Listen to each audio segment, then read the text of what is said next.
ادبستان T V کی جانب سے رضا صدیقی نئے سال میں کتب کہانی میں ایک نئی کتاب کے ساتھ حاضر خدمت ہے، اور آج کی کتاب ہے urdumanzil.com کی مدیر اعلیٰ صبیہ صبا کی پہلی کتاب لفظوں کا شہر۔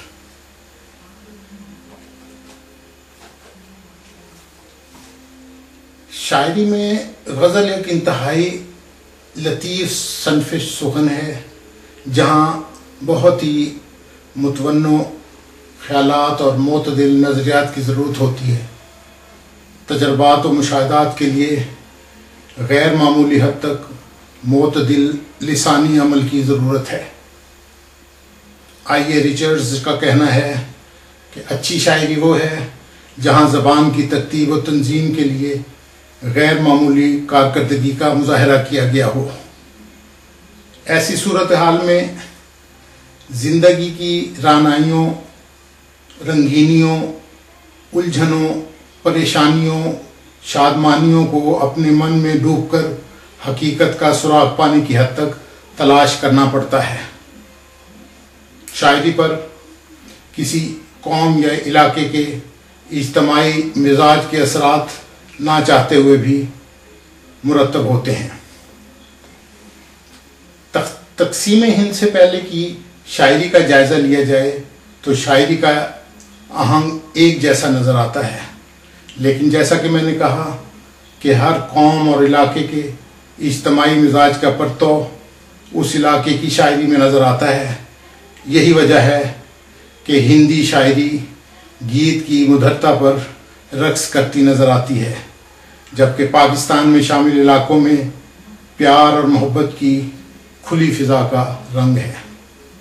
کشمیر اور سرحد کے پہاڑوں کا ترفع، پنجاب اور سندھ کے ریگستانوں کی وسعت کا عکس، دریاؤں کا ٹھاٹھے مارتا جوش اور میدانی علاقوں کی سست روی، یا یہ کہہ لیجئے کہ پاکستان کی اردو شاعری مشاہدے، احساسات، تجربات اور کیفیات کو زبان کی ترتیب و تنظیم کے ایک جمالیاتی نظام کی ترتیب کا عنصر بنی نظر آتی ہے۔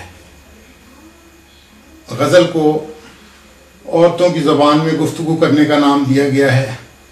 لشکری زبان کی صرف ہونے کے باعث اردو غزل نے ہر موضوع کو خود میں سمویا ہے۔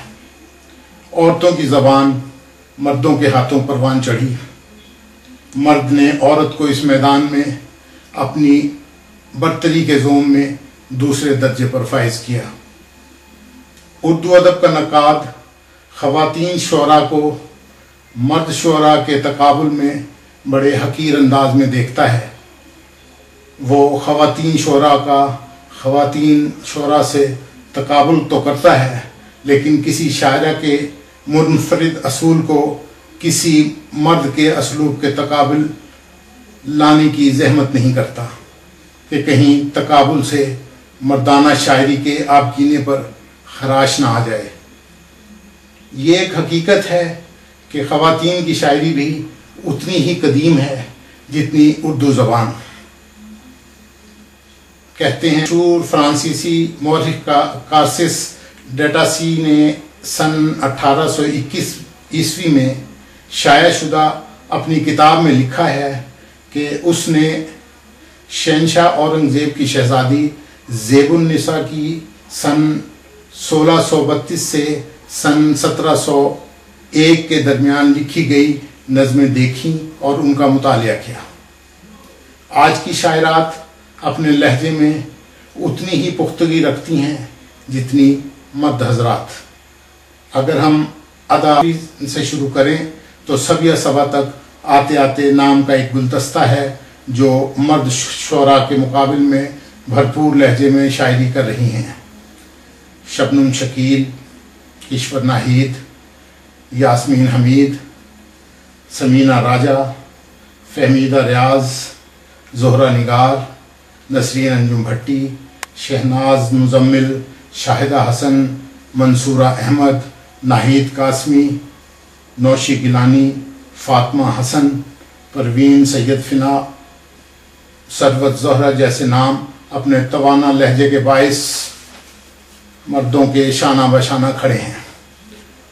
اس لمبی کتاب میں سبیہ صبا نے 1979 میں لفظوں کے شہر کے ساتھ اپنی شخصیت کو منوایا۔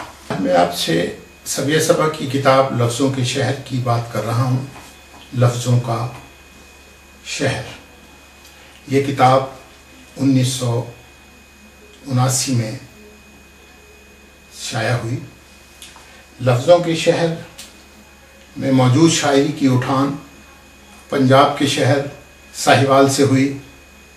پنجاب کا خالص کلچر اور گھر کا ادب دوست اردو ماحول، جس نے سبیہ صبا کی شاعری کو جہاں لطیف و ناز کی بخشی، وہیں تجربات و مشاہدات کے معتدلانہ عمل سے پنجاب کے اجتماعی مزاج کی خوشبو کے رنگ ان کی شاعری میں بکھیر دیے۔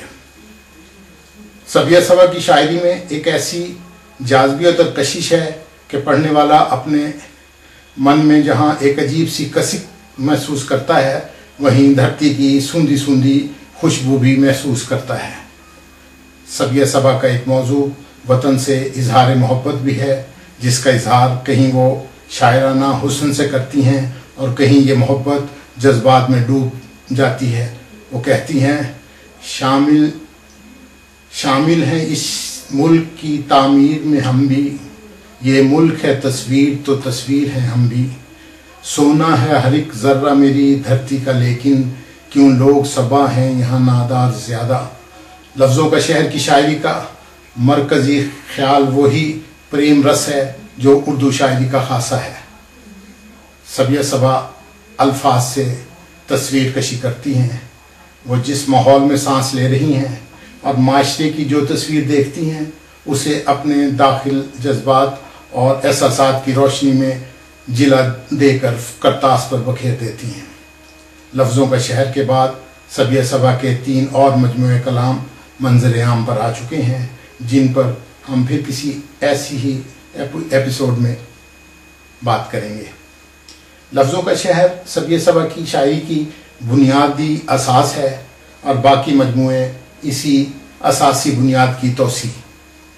سن 1979 میں شائع ہونے والی یہ کتاب اپنے زمانے کی اعلیٰ طباعت کا سادہ شاہکار ہے۔